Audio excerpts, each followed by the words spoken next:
In today's video, I'm going to teach you how to create your own block library in AutoCAD. We'll keep this simple and practical. First, open AutoCAD and create a brand new drawing.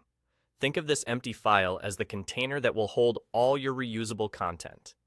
It's going to become your personal block library, so give it a clear file name and save it somewhere easy to find, like a dedicated block library folder on your machine or a shared drive if you collaborate with others. Saving early helps lock in your storage location, and you can keep saving as you go. What does it mean for this drawing to be your block library? Instead of scattering blocks across different files, you'll centralize them all in one DWG.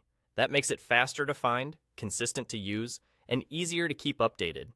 Inside this library drawing, start creating and adding your blocks just like you normally would.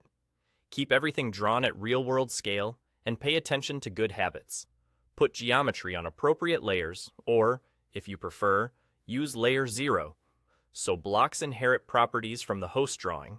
Choose a logical base point for each block so insertion is predictable. And give each block a clear, consistent name so you can recognize it later.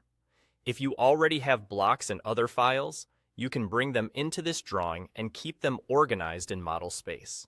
Grouping them visually by category can make maintenance easier. As you add or refine blocks, keep saving the library drawing. This ensures your latest definitions are always available when you need them. Now, when you're working in any other drawing and you want to use a block from your library, just type Insert and press Enter. In the Insert dialog or palette, browse to and select the DWG file that serves as your block library. Once you select the library file, you'll be able to pick from the blocks it contains. Choose the one you need, set your insertion options like scale and rotation if required, and place it in the current drawing. If a block with the same name already exists in your current drawing, AutoCAD will use that existing definition.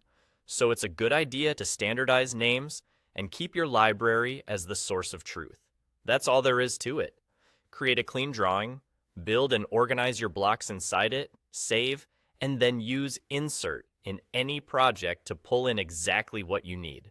With this workflow, you'll work faster, stay consistent, and keep your designs tidy.